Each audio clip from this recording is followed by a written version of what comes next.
Welcome to N3 news. సామాన్య మధ్యతరగతి కుటుంబాలను దృష్టిలో ఉంచుకొని కేంద్ర ప్రభుత్వం జీఎస్టీ స్లాబ్లలో కొత్త మార్పులను తీసుకొచ్చింది. ఇప్పటి వరకు 4 శ్రేణులుగా ఉన్నటువంటి జీఎస్టీ స్లాబ్లను 2 వరకు తగ్గించారు. దీని ఫలితంగా మధ్యతరగతి కుటుంబాలకు ఎటువంటి ఉపయోగం కలుగుతుందో తెలుసుకునే ప్రయత్నం చేద్దాం. N3 స్టూడియోలో ప్రముఖ చార్టెడ్ అకౌంటెంట్ సుబ్బారావు గారు ఉన్నారు. నమస్కారం సార్. చెప్పండి, నిన్న కేంద్ర ప్రభుత్వం ఆర్థిక శాఖ మంత్రి నిర్మలా సీతారామన్ అధ్యక్షతన జరిగినటువంటి ఈ యొక్క సమావేశంలో ఈ జీఎస్టీ స్లాబ్లు భారీగా తగ్గించడం అంటే దీని పట్ల పేద ప్రజలకు ఎటువంటి ఉపయోగం కలుగుతాయి? Prime minister last independence day రోజు ఒక అనౌన్స్మెంట్ చేశారు. ఏమనంటే ఒక దివాళీకి ఒక గిఫ్ట్ ఇస్తున్నాను, కన్జ్యూమర్స్ అనే ఇండియన్ ప్రేక్షకులందరికీ ఒక గిఫ్ట్ ఇస్తున్నాను దివాళీకి. ఆ గిఫ్ట్ ప్రకారం జిఎస్టీలో స్లాబ్స్ అన్నీ కూడా తగ్గిస్తున్నాను. మెయిన్గా మీరు చెప్పినట్టు కన్జ్యూమర్స్కి అంటే అల్టిమేట్ కన్జ్యూమర్స్ అందరికీ అంటే పేద మధ్యతరగతే కాదు, కన్జ్యూమర్స్ అందరికీ కూడా ఈ జిఎస్టీ వల్ల ఆదాయం ఉంటుంది.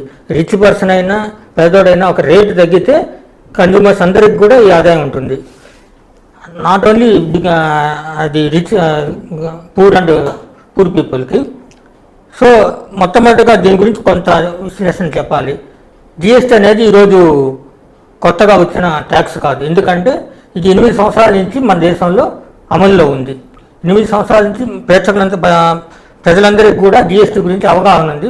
ట్రేడర్స్లో కూడా అవగాహన వచ్చింది. ఇప్పుడు కొత్తగా ఏంది చేస్తున్నారంటే మీరు చెప్పినట్టు జిఎస్టీలో 4 స్లాబ్స్ ఉన్నాయి. అంటే 4 స్లాబ్స్ అంటే 5%, 12%, 18%, 28% ప్రజెంట్ సిస్టంలో ఉన్న స్లాబ్స్ ఇవి. అంటే గూడ్స్ని రకరకాల స్లాబ్స్లో పెట్టి ఆ గూడ్స్ ఏ స్లాబ్లో పెడితే ఆ స్లాబ్ రేటు అప్లై అవుతుంది. సో ఇప్పుడు ఏం చేశారంటే ఈ రేట్ రేషనలైజేషన్ అంటే ఈ 4 రేట్లని మారుస్తూ 2 రేట్లు చేశారు. అంటే 5%, 18%. అంటే 12% రేటు లేదు ఈరోజు, 28% రేటు ఉండదు. సో 12% రేట్లు ఉండే 99% గూడ్స్ని 12% రేట్లో ఉన్నవి 5%కి మార్చారు. అట్లాగే 90% గూడ్స్ 28%లో ఉన్న వాటిని 12%, 18% చేశారు. అంటే రీషఫిల్ చేశారు అకార్డింగ్ టు ది రిక్వైర్మెంట్స్. అంటే ప్రజలకు ఏ విధంగా అవసరం ఉంటుందో గూడ్స్.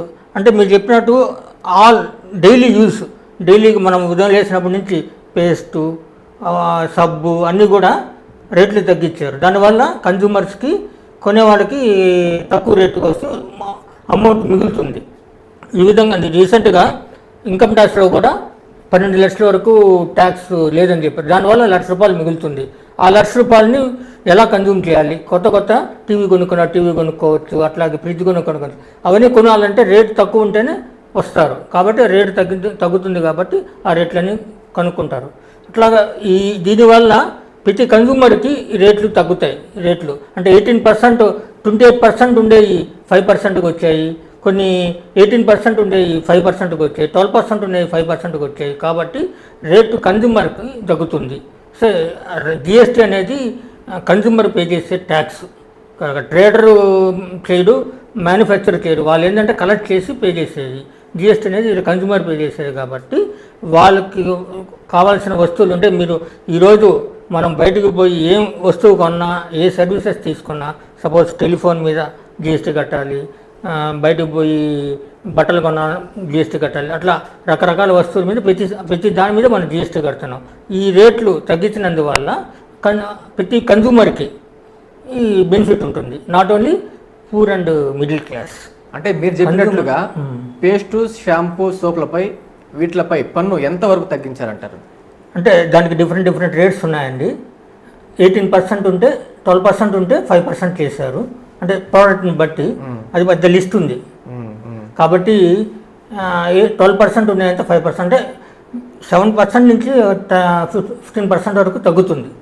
రకరకాల రేట్లు ఉన్నాయి. దానివల్ల స్పెసిఫిక్గా చెప్పి కోల్పై పన్ను పెరగడం వల్ల విద్యుత్పై ఎలాంటి ప్రభావం పడుతుంది? అది అజంప్షన్ అండి. కోల్ మీద ఈరోజు 5% ట్యాక్స్, అట్లాగే ₹400 కాంపన్సేషన్ సెస్ ఉంది. ఇప్పుడు ఆ కాంపన్సేషన్ సెస్ తీసేసి 18% చేశారు. కాబట్టి ఎఫెక్ట్ ఏం లేదు ఇక్కడ. దానివల్ల ఎల్సిడి ఛార్జెస్ పెరగవు. కోల్ అంటే కాంపన్సేషన్, ఇప్పుడు జిఎస్టీయే కాకుండా కాంపన్సేషన్ సెస్ అని ఒకటి ఉంది, అది కూడా కలెక్ట్ చేస్తారు. అవి కోల్ మీద ఉంది, 400 రూపీస్ లెక్కన ఒక టన్నుకి కలెక్ట్ చేస్తారు. అవన్నీ కూడా ఎఫెక్ట్, అవి తీసేస్తున్నారు. కాంపన్సేషన్ సెస్ అనేది తీసేసినందువల్ల ఇక్కడ రేటు పెంచి దాన్ని కాంపన్సేట్ చేస్తున్నారు. అంతేగాని దానివల్ల కోల్లో ఎలాంటి రేటు పెరగలేదు. ఇది నిన్న ఇచ్చిన జిఎస్టీ కౌన్సిల్లో కూడా ఒక క్వశ్చన్, మీరు అడిగిన క్వశ్చన్ జిఎస్టీ కౌన్సిల్లో కూడా క్వశ్చన్ అది, ఆ క్వశ్చన్లో కూడా క్లారిఫై చేశారు. అంటే ప్రభుత్వానికి ఆదాయం తగ్గుతుంది అంటున్నారు, మరి అలాంటప్పుడు ఎటువంటి సంస్థలు ఎందుకు చేశారంటారు? ప్రభుత్వానికి ఆదాయం తగ్గుతుంది, కానీ కన్జంప్షన్ పెరిగితే రేటు పెరుగుతుంది, మా ఇన్కమ్ వస్తుంది. అక్కడ వాళ్ళు ఎక్స్పెక్ట్ చేసేది ఏంటంటే, ఇప్పుడు 100 రూపాయలకు కొనుక్కునేవాడు రేపు 200 రూపాయలకు కొనుక్కుంటాడు, ఎక్కువ కన్జంప్షన్ అవుతుంది. కన్జంప్షన్ బేస్ మీద ఇప్పుడు జిఎస్టీ అనేది కన్జంప్షన్ బేస్ మీద ట్యాక్స్, ఎంత కన్జంప్షన్ అయితే అంత జిఎస్టీ వస్తుంది. కాబట్టి కొనుక్కునేవాడు ఎక్కువ కొనుక్కుంటాడు, డిస్పోజబుల్ ఇన్కమ్. అందుకోసమే ఇన్కమ్ ట్యాక్స్లో కూడా తగ్గించినందువల్ల ప్రజల్లో కొంత మిడిల్ క్లాస్లో ₹1,00,000 దాకా మిగులుతుంది ప్రతి సంవత్సరం. ఆ ₹1,00,000 ఏం చేస్తారు, ఏదో ఒక విధంగా ఖర్చు పెడతాడు. ఆ ఖర్చు పెట్టింది దీని మీద ఖర్చు పెడతాడు, కాబట్టి రెవెన్యూ పెరుగుతుంది, అంతేగాని తగ్గదు. అంటే ఏసీలు, టీవీలు, కాల్ వసూలపై కూడా పన్ను తగ్గించారు. ఇది పండుగ సీజన్లో వినోదాలకు ఎటువంటి ఉపశమనం కలిగిస్తుంటారు? అంటే ఈరోజు ఏసీ అనేది లగ్జరీ కాదండి. ఇప్పుడున్న క్లైమేట్లో మీరు తీసుకున్న నెల్లూరులో ఏసీ లేకుండా మనం ఉండలేము. కాబట్టి ఏసీ అనేది లగ్జరీ ఐటమ్ కాదు, ఎసెన్షియల్ గుడ్స్. కాబట్టి దాని మీద తగ్గిస్తే మిడిల్ క్లాస్ కూడా will go for by the AC. ప్రధానంగా వ్యవసాయంలో ఉపయోగించే ట్రాక్టర్లు, ట్రైన్లు రైతులకు దీనివల్ల ఎటువంటి ప్రయోజనం కలుగుతుంది? కాస్ట్ దీని ప్రయోజనం కాస్ట్ తగ్గితే, ఇప్పుడు 12% కట్టేవాడు 5% కడితే 7% బెనిఫిట్ వస్తుంది కదా కన్జ్యూమర్కి. ఆల్వేస్ ఇప్పుడు ఇది కన్జ్యూమర్ పే చేసే ట్యాక్స్, ఎంత రేటు తగ్గితే అంత కన్జ్యూమర్కి బెనిఫిట్ వస్తుంది, కానీ ఇక్కడేం లేదు.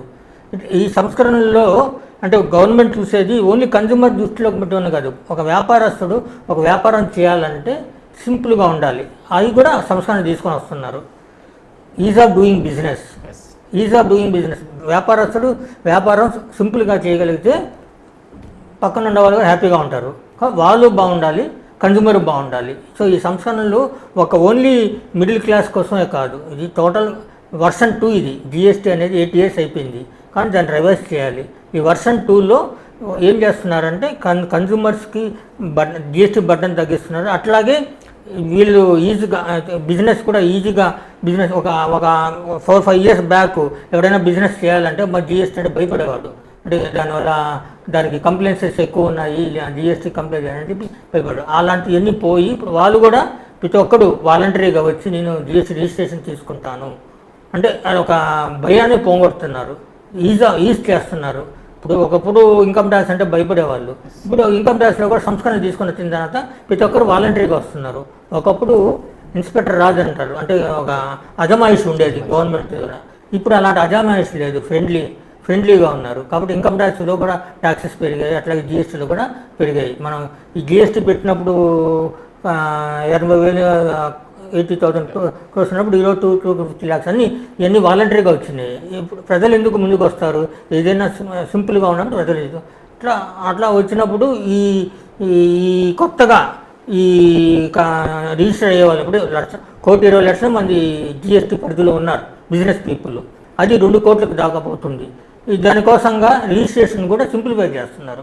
ఆటోమేటెడ్ రిజిస్ట్రేషన్ అంటే మన ప్రాపర్ డాక్యుమెంట్స్ అన్నీ కూడా అప్లోడ్ చేస్తే ఆటోమేటెడ్గా రిజిస్ట్రేషన్ కూడా వచ్చేస్తాయి 3 daysలో.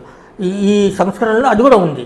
ఈ ఓన్లీ రేట్ రిజిస్ట్రేషనే కాదు, దీంట్లో రీఫండ్, ఇంకా జిఎస్టీ రీఫండ్ ఉంది, అట్లాగే మన ఇన్వర్టెడ్ డ్యూటీ రీఫండ్లు ఉన్నాయి. రీఫండ్లు ఎలా వస్తాయి దానికి అన్నీ కూడా ఉంటాయి. ఇప్పుడు ఇక్కడ మెయిన్ ఛాలెంజ్ ఏంటంటే 3 ఛాలెంజెస్ ఉన్నాయి. మీరు చెప్పినట్టు ఇంత రేట్లు తగ్గిస్తే గవర్నమెంట్కి ఎలా రెవెన్యూ వస్తుంది అనేది, అది ఈస్ అ ఛాలెంజ్. అది చేయాలంటే కన్సంప్షన్ పెంచాలి, ప్రజలు ఎక్కువ కొనుగోలు శక్తి పెంచి ప్రజల్లోంచి ఎక్కువ పర్చేజ్ చేస్తే అప్పుడు ఆటోమేటిక్గా 100 రూపాయలు కొనేవాడు 200 పెడితే ఎక్కువ అవుతుంది, జిఎస్టీ కలెక్షన్ ఎక్కువ అవుతుంది. ఇంకోటి సింప్లిఫై చేయాలి లాని, ఒక స్వచ్ఛందంగా వచ్చి వ్యాపారస్తుడు రిజిస్ట్రేషన్ చేసుకోవాలి, అప్పుడు ఇంకా బిజినెస్ పెరుగుతుంది. అంటే 1,20,00,000 మంది ఉన్నారు, కానీ వ్యాపారం చాలామంది ఉన్నారు. మేబీ 10 crores ఉండొచ్చు ఇండియాలో. వ్యాపారం చేసేవాళ్ళు. కానీ మనకి జిఎస్టీ పరిధిలోని 120 lakhs. ఎందుకు భయపడుతున్నారు? చిన్న చిన్న వ్యాపారస్తులు ఏముంది, జిఎస్టీలోకి వస్తే మళ్ళీ ట్యాక్స్లు కట్టాలేమో, వాళ్ళు ఇన్స్పెక్షన్కి వస్తారేమో, మళ్ళీ బుక్స్ మెయింటైన్ చేయాలేమో అని అట్లా అవన్నీ కూడా కొంచెం సింప్లిఫై చేస్తే వస్తారు, వాలంటరీగా వస్తారు. ఒకప్పుడు ఇన్కమ్ ట్యాక్స్ రిటర్న్ చేయాలంటే భయపడేవారు. ఇప్పుడు ఇన్కమ్ ట్యాక్స్ వాలంటరీగా ఇన్కమ్ ట్యాక్స్ రిటర్న్స్ తీసుకుంటున్నారు. అట్లాగే అట్లా చేసినందుకు అది చేయాలి. ఇంకోటి ఇంకా మేజర్ ఛాలెంజ్ అంటే జిఎస్టీ రేట్లు తగ్గించారు, కానీ ఆ బెనిఫిట్ అనేది ట్రేడర్స్ పాస్ ఆన్ చేయాలి. ఇప్పుడు నీకు 5% జిఎస్టీ 12% 5% చేశారు అంటే 7% వచ్చింది, కానీ ఆ బెనిఫిట్ని ట్రేడర్స్ పాస్ ఆన్ చేయాలి. అక్కడే దానికి ప్రాపర్ కంట్రోల్ ఉండాలి. దానికోసం స్పెషల్ ప్రొవిజన్స్ ఉన్నాయి జిఎస్టీ యాక్ట్లో. యాంటీ ప్రాఫిటింగ్ అని చెప్పి ఒక స్పెషల్ ప్రొవిజన్ ఉంది. అంటే ఎవడైనా రేటు పెంచి అమ్మితే మళ్ళీ ఇప్పుడు 100 రూపాయలది 12% అనుకోండి, 112 రూపాయలు. 100 రూపాయలది 5% అమ్మితే 105 రూపాయలు. ఆ 100 రూపాయలని 110 చేశాడు అనుకోండి, బెనిఫిట్ పోతుంది కదా. బేసిక్ ప్రైస్ 100 రూపాయలు ఉంది, రేటు 12%, అంటే జిఎస్టీ కలెక్ట్ చేసేది 12%, అంటే 112 రూపాయలు. ఇప్పుడు 12%ని 5% చేస్తే ఎంత రావాలి? 100ది 105 రూపాయలు రావాలి. ఇప్పుడు ట్రేడర్ ఎవరైనా సరే 110 రూపాయలు చేస్తే మళ్ళీ 5% దాని మీద చేస్తే రేట్ ఎక్కువ పెరుగుతుంది. కాబట్టి ఆ వచ్చే బెనిఫిట్ని పాస్ ఆన్ చేయాలి. దానికి గవర్నమెంట్ ప్రాపర్గా ఇన్స్పెక్షన్స్ ప్రాపర్గా కంట్రోల్ చేయాలి ట్రేడర్స్ని. అది అలా విధంగా ఉంది. అట్లాగే ఈ ట్రాన్సిషనల్ ప్రొవిజన్స్ అంటే ఇప్పుడు ఓల్డ్ రేట్లో నేను కొనుంటాను, వ్యాపారస్తుడు ఓల్డ్ రేట్లో కొనుంటాడు, అప్పుడు 12% కొనుక్కుంటాడు. ఈరోజు ఆల్ ఆఫ్ సడన్ 5% చేశారనుకోండి, అంటే ఆ ఓల్డ్ స్టాక్ని ఎలా చేయాలి మేనేజ్మెంట్? డీలర్ దగ్గర కొంటాడు, ఆ మ్యానుఫ్యాక్చర్ దగ్గర 12% కొన్నప్పుడు 12%కి ఇక్కడ అమ్ముతాడు, ప్రాఫిట్ మార్జిన్ వేసుకొని 12%కి అమ్ముతాడు. రేపు ఆ 12% రేట్ని 5% చేశారనుకోండి, ఆ స్టాక్ అంతా ఉంటుంది. ఆ స్టాక్ని ఎలా డిస్పోజ్ చేయాలి అవన్నిటి కూడా ప్రాపర్గా చేసుకుంటూ ఉండాలి. సో ఇవన్నీ ఎక్కడ బెనిఫిట్ ఉంటే అక్కడ ఇష్యూస్ కూడా ఉంటాయి. బెనిఫిట్ని ఒకటి చూడగా ఇష్యూస్ని కూడా కంట్రోల్ చేసుకుంటే one of the most important beneficial health insurance and life insurance. Not only health insurance, life insurance. అంటే ఈరోజు మన ఇండియాలో ఇన్సూరెన్స్ కవర్ చేసుకునే వాళ్ళు చాలా తక్కువ. వేరే ఎంటైర్ కంట్రీ వేరే వరల్డ్తో కంపేర్ చేసుకుంటే వేరే కంట్రీస్లో, డెవలప్డ్ కంట్రీస్లో ప్రతి ఒక్కరికి ప్రతి దాని మీద ఇన్సూరెన్స్ ఉంటుంది. Insurance coverage is more entire world. మన ఇండియాలో ఇన్సూరెన్స్ పెనట్రేషన్ చాలా తక్కువ ఉంది. కాబట్టి ఇప్పటివరకు కూడా మీరు చేశారు చూస్తారు, ఎవరైనా ఇన్సూరెన్స్ చేసుకున్నారంటే వాడి కదా ఇన్కమ్ ట్యాక్స్ బెనిఫిట్ కోసం ఇన్సూరెన్స్ చేస్తారు. 80C బెనిఫిట్ 1,50,000 వేస్తే నేను ఇన్సూరెన్స్ చేస్తే నాకు ఇన్కమ్ ట్యాక్స్ బెనిఫిట్. ఇన్సూరెన్స్ కోసం రిస్క్ కోసం ఇన్సూరెన్స్ చేసే పరిస్థితి తక్కువ. అది ఇప్పుడే డెవలప్ అవుతుంది. ఇన్సూరెన్స్ అనేది రిస్క్ కోసం చేయాలి, రిటర్న్ కోసం చేయకూడదు. సో ఇలా హెల్త్ ఇన్సూరెన్స్ అనేది చాలా ఇంపార్టెంట్ ఈరోజు. అంటే అందరికీ గవర్నమెంట్ సపోర్ట్ చేయలేదు. మీరు చెప్పేది మిడిల్ క్లాస్ పీపుల్కి గవర్నమెంట్ ఏం సపోర్ట్ చేయదు, మళ్ళీ మిడిల్ క్లాస్ పీపుల్కి ఇలాంటి బెనిఫిట్స్ చాలా ఉంది. సో హెల్త్ ఇన్సూరెన్స్ అనేది 18%. సపోజ్ 1,000 రూపాయలు ప్రీమియం కట్టేవాడు 18% అంటే అది 18% పోతుంది ఇప్పుడు. కాబట్టి హెల్త్ ఇన్సూరెన్స్ అనేది, కాకపోతే ఇక్కడ చూడాల్సింది ఏంటంటే ఇన్సూరెన్స్ కంపెనీస్ అవి పాస్ ఆన్ చేయాలి. ఎక్కడైనా సరే ఒకటి గుర్తుపెట్టాలి, ఎగ్జంప్షన్స్ అనేది వస్తే ఆ బెనిఫిట్ని ఎలా పాస్ ఆన్ చేస్తారు, అదే ఛాలెంజ్ వాళ్ళకి. సపోజ్ ఇన్సూరెన్స్ కంపెనీ వాళ్ళు ఏదైనా వస్తువు కొన్నా, ఏదైనా సర్వీసెస్ తీసుకుని వాళ్ళు జిఎస్టీ కడతారు. మనకు అమ్మేటప్పుడు జిఎస్టీ లేదు, అది కాస్ట్ అవుతుంది వాళ్ళకి, వాళ్ళు కట్టే దాని మీద కాస్ట్ అవుతుంది. అది ఇది పాస్ ఆన్ చేయాలి అక్కడ. అది ఎలా పాస్ ఆన్ చేయాలి? దానివల్ల ప్రీమియమ్స్ పెరిగేదానికి ఛాన్సెస్ ఉన్నాయి. అవి కంట్రోల్ చేయాలి గవర్నమెంట్. అంటే ఫ్రిడ్జ్ డ్రింక్స్ పన్నుపై 40% ఉండేలా ఉంచారు. ఎందుకు ఈ యొక్క వస్తువుపై ఎక్కువ పన్ను పెంచారంట? అంటే అది లగ్జూరియస్ ఐటమ్, అది నాట్ డైలీ. అది లేకుండా ప్రజలు ఏమి ఉండకుండా పోరు కదా. డ్రింకింగ్ అనేది దాని మీద పొలిటికల్గా కూడా కొంత ఉంది దాని మీద. దాని అంటే ఉత్పత్తి చేసే వాళ్ళంతా కూడా యుఎస్ఏ కంపెనీ వాళ్ళు. సో మీకు తెలుసు కదా, ఈరోజు మనకి యుఎస్ఏకి ట్రేడ్ వార్ జరుగుతుంది. ఈ యొక్క కొత్త జిఎస్టీ మార్పులు ధరవల్బణంపై ఎలాంటి ప్రభావం చూపుతాయి? ధరలు తగ్గుతాయా? తగ్గడానికి ఈ జిఎస్టీ ఇంప్లిమెంటేషన్, ఈ రేట్ రేజులేషన్ మెయిన్ కారణం ఉద్దేశమే ధరలు తగ్గాలని. ఆ ధరలు తగ్గడానికి ప్రాపర్గా మేనేజ్ చేయాలి గవర్నమెంట్, ప్రాపర్గా మానిటరింగ్ చేయాలి. దానికోసం డిపార్ట్మెంట్లో వాళ్ళు కూడా, ఇప్పుడు ఒక సిమెంట్ అంగడే ఉందనుకోండి, సిమెంట్ డీలర్స్ సిమెంట్ మ్యానుఫ్యాక్చరర్స్ మీద ఆధారపడి ఉంటారు. రేపు సిమెంట్ 28% నుంచి 18% చేశారు సిమెంటు. ఆ 18% చేసింది మళ్ళీ వాడు రేటు పెంచాడు అనుకోండి, బేసిక్ రేట్స్, మళ్ళీ దానివల్ల బెనిఫిట్ రాదు. కాబట్టి అది కంట్రోల్ చేయాలి. అది అది కంట్రోల్ చేయాలంటే ప్రాపర్ రికార్డ్స్ అనేవి ఉండాలి. గవర్నమెంట్కి ఇప్పుడే కాదు, జిఎస్టీ ఇంప్లిమెంట్ చేసినప్పుడు కూడా ఇలాంటి ఛాలెంజెస్ వచ్చాయి. అంటే ఆ వచ్చే రిడక్షన్ అయ్యే రేటుని ఎలా పాస్ ఆన్ చేస్తున్నారు అనేది ఇంపార్టెంట్. అది ఇక్కడ ప్రధానంగా ఇంకోటి ఉంది ఇక్కడ, అంటే ఫ్యాషన్ దుస్తులు 2500 కంటే ఎక్కువ ధర ఉన్నవి పన్ను పెరిగింది. ఇది వినియోగదారుల ఖర్చుపై ఎంత ప్రభావం చూపుతుంది? పేద మధ్య తరగతి కుటుంబాలు 2500 కంటే ఎక్కువ కొనుక్కోరు. ఇప్పుడున్న పరిస్థితులు, ఇప్పుడు మంచి రెడీమేడ్ షర్ట్స్ కూడా 1000కి 2000కి వస్తున్నాయి. 2500 అబోవ్ షర్ట్స్ కొన్నాడంటే వాడు కొంచెం హై క్లాస్ పీపులే ఉంటారు. సో వాళ్ళకి పెద్ద ఇంపాక్ట్ కాదు. ఇది జనరల్ కన్జ్యూమర్స్కి పెద్ద ఇంపాక్ట్ లేదు ఇక్కడ. ఇది ఆల్రెడీ ఉంది, ఇంకా రేట్ పెంచారంటే.